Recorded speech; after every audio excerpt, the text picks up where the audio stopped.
চাওক এইজন মানুহ অসমখন অশান্ত কৰিহে এৰিব যেন লাগিছে।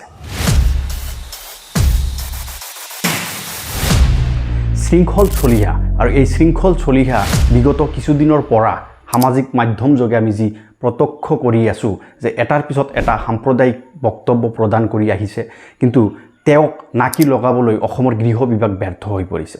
অসমৰে এখন জিলাৰ পৰা আন এখন জিলাত অসমৰ বসবাস কৰা বাসিন্দাসকলে যাব নোৱাৰে।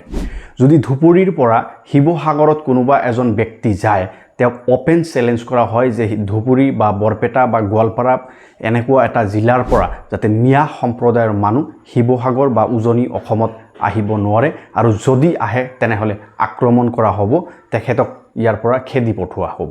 এইবাৰ সকলো অভিলেখ ভংগ কৰি এজন জনপ্ৰতিনিধিক অপেন চেলেঞ্জ কৰিছে এজন বিধায়ক, আৰু এই বিধায়কজনক এনেকুৱা চেলেঞ্জ কৰাটো কিমান গ্ৰহণযোগ্য হ'ব পাৰে আপোনালোকে নিজে বিবেচনা কৰক। চাই লওক আগতে কি ধৰণৰ বক্তব্য প্ৰদান কৰিছিল। যেতিয়া সন্মান সহকাৰে গামোচা আৰু তামোলৰ বটাৰে মাতিব, তেতিয়া যাতে আমাৰ শ্ৰমিকসকল যায়, মোৰ খোলা আহ্বান। বিধায়ক আশ্ৰাফুল হুছেইন তেখেতে বক্তব্য প্ৰদান কৰিছিল যে উজনি অসমত যদি মিয়া সম্প্ৰদায়ৰ যি শ্ৰমিক আছে আৰু এই শ্ৰমিকসকল যদি উজনি অসমত যাব লাগে, তেন্তে উজনি অসমৰ পৰা সিহঁতক হয় সন্মানে আহ্বান কৰিব লাগিব, হয় সন্মানে মাতিব লাগিব, তেতিয়াহে নামনি অসমৰ পৰা মিয়া শ্ৰমিকসকলে উজনি অসমত যাব। তেনেকৈ আহ্বান জনোৱাৰ পিছতে শৃংখল চলিহাই কি বক্তব্য প্ৰদান কৰিলে আপোনালোকক দেখুৱাই ল'ব খুজিছোঁ। যদি চেলেঞ্জ কৰিছে, আমিও তেওঁক চেলেঞ্জ কৰিছোঁ, আশ্ৰাফুল হওক শিৱসাগৰলৈ আহক, আৰু তেখেতক যদি চেণ্ডেলৰ মালা পিন্ধাই ইয়াৰ পৰা পঠিয়াব নোৱাৰোঁ। চাওক, শৃংখল চলিহাই যি ধৰণে অপেন চেলেঞ্জ কৰিলে যে বিধায়ক আশ্ৰাফুল হুছেইন শিৱসাগৰত আহিলে তেখেতক চেণ্ডেলৰ মালা পিন্ধোৱা হ'ব, এনেকুৱা বক্তব্য হয়তো এজন সুস্থ ব্যক্তি কেতিয়াও কৰিব নোৱাৰে। এনেকুৱা বক্তব্য এজন সন্মানিত ব্যক্তি কেতিয়াও কৰিব নোৱাৰে।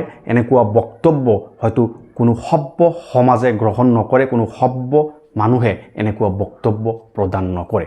তেনেকুৱাই এই শৃংখল চলিহাই বক্তব্য প্ৰদান কৰিলে। এতিয়া প্ৰশ্ন হয়, তেখেতৰ সভ্যতা আছে নে নাই, আৰু যদি সভ্যতা আছে তেন্তে এনেকুৱা বক্তব্য প্ৰদান কৰাটো কিমান গ্ৰহণযোগ্য হৈছে সি নিজে বিবেচনা কৰক।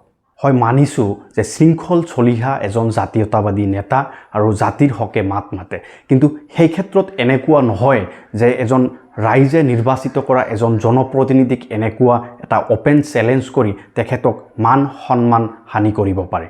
এজন জনপ্ৰতিনিধিক অসমৰ বাসিন্দা, অসমৰ বিধানসভাৰ মজিয়াত তেখেতৰ এখন সুকীয়া আসন আছে, আৰু সেই আসনখনত বহি থকা, এই আসনখনক অলংকিত কৰা এজন বিধায়কক এনেকুৱা তুচ্ছ তাচ্ছিল্য মন্তব্য কৰি হেও প্ৰতিপন্ন কৰাটো শৃংখল চলিহাৰ নিজৰ সভ্যতাৰ পৰিচয় দাঙি ধৰিছে।